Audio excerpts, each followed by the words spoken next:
Hello, lovelies. It's Sunella here.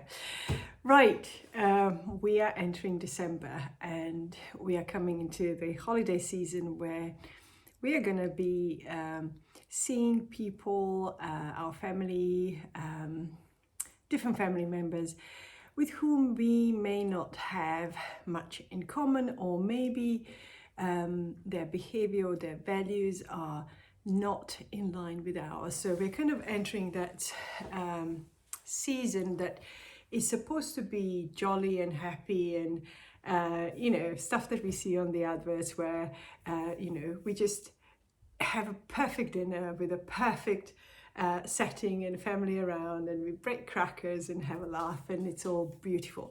But it's not like that for most of us, and we wanted to give you some tools and some tips as to how can you have a more peaceful, more a calmer holiday, and how do you deal with people that bug you a little bit or kind of rub you a wrong way. Okay, so the first thing that we have to talk about when we think about this holiday season and spending time with our family is that, as I said, we have a lot of expectations as to how that needs to be.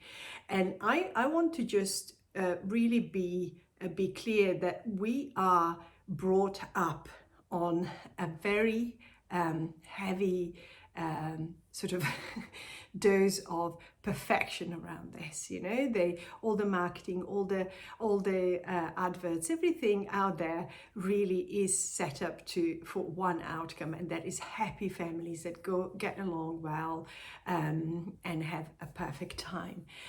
So that I just want you to acknowledge that is sort of in your subconscious very much. And then we have expectations of our family members and what that needs to look like for us. So let's take an example. Let's say that you want your mom or your dad to really spend time playing with your kids, really give them that time, get to know them, instead of what they always do, which is they give them wonderful presents.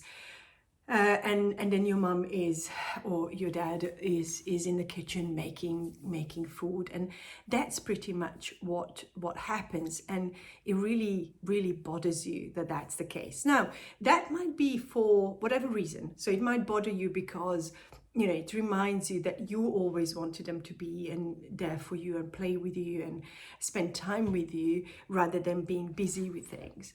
Or it could be that actually you see your in-laws giving that time to your kids, and part of you worries that your kids are going to be much closer to your in-laws than they are going to be with your mum and dad, and how much that would hurt them.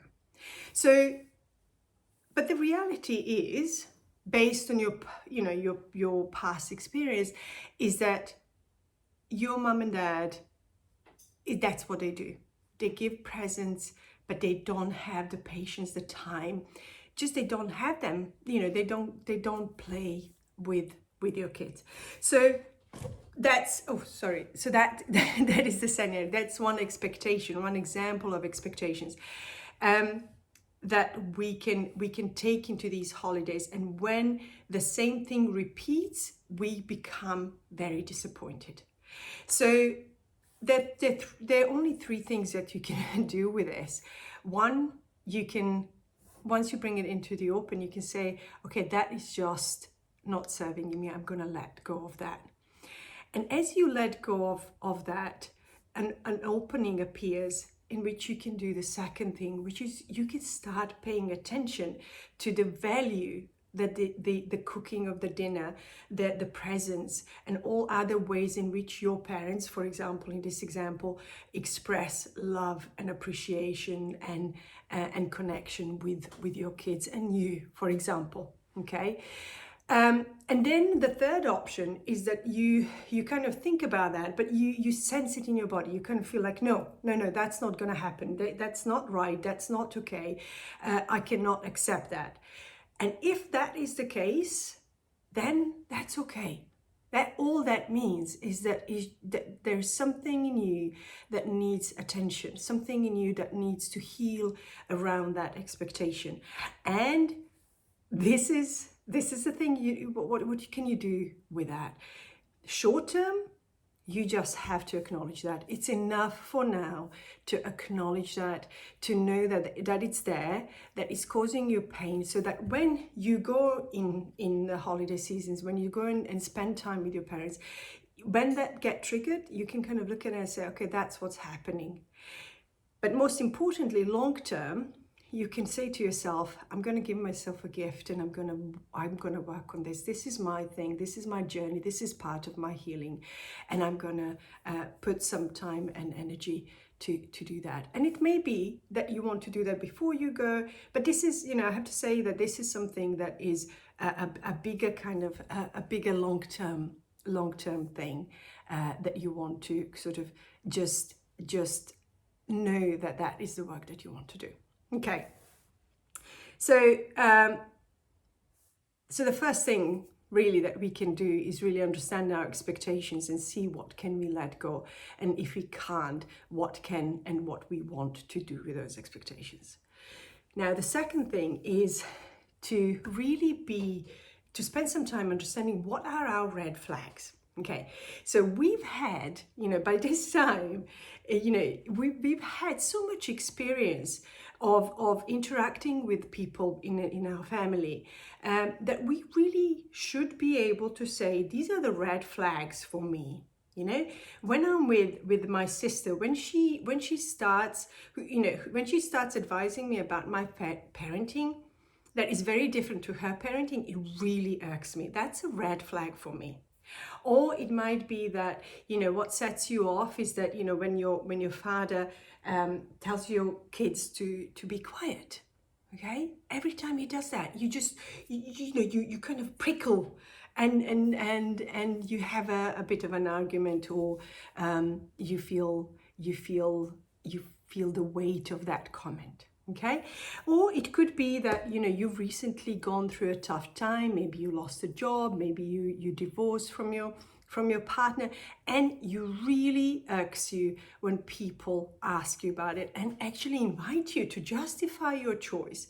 Or maybe you already had some family members saying to you stuff like, how will kids do?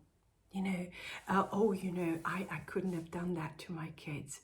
Stuff like that. Stuff that is like, so hurtful, so no, that are gonna be a trigger for you. So it's really, this is where our power lies. Instead of kind of having all of that as a mishmash, as a kind of cloud that sits on us that we carry, let's kind of look at that cloud. Let's look at the people who are going to be in that that you're going to meet during Christmas, and just kind of say, with this person, are there any red flags? If there are, what are they? What is it that they say? What is it that they do that really triggers me? And then what do you do with that? Okay, so it's always important to say, what is it that we are going to do with that? So what we're going to do with that is have a plan. So again, the same as with expectations, if something triggers you and you sense that there is that there is a deeper work, that is your work. So that's just kind of to get that off the table. However, there's always something that you can do short term. And the best thing is to really take those situations and say, what can I say?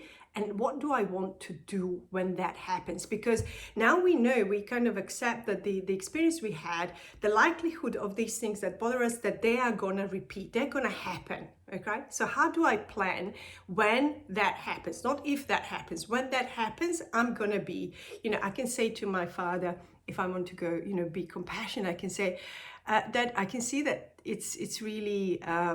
the noise is bothering you. The kids are really just having fun, but let me take them to another room and let they can play there. So that could be a compassion. I see you, I see your thing, and I see that I want my kids to have fun, so I'm just gonna make that happen. Or it could be that when your sister or your auntie or your mother-in-law try to give you a parenting advice or marriage advice or whatever advice that you really don't want. I heard this from Zoe from Motherkind the other day, and she said, you can say stuff like, yeah, you could be right. You could be right. So that's it. You could be right. Or you could say, again, with compassion, you could say, like, I see you're concerned. I think you want to help, but I'm okay. I'm quite clear what I want. So things like that. Have brainstorm things that you can say, and brainstorm and practice them beforehand. And then also think, like, because we can say something, and if I don't say, yeah, of course it's, they're bothering me. Like, I don't know why are you letting them go out of control like that? Okay, so that can escalate. We can't control how they will react to what we prepare. So you want to have the second thing. What do I want to do if it goes up? What do I want to do? What do I want to take them out? Do I want to walk away? How do I extract myself from that situation, and how do I care for myself? What I also like the idea of is having a buddy. Like, I use my husband so I can signal to him that, it's like, evacuate time, get me out of here. Okay, so that's also a good way to do it. Sorry, I have notes here because I don't want to miss things, and I'm already kind of like, it's already 11 minutes I'm talking. But the last thing that I want to share with you, and this is that you need to come into those situations prepared to manage yourself and your reactions.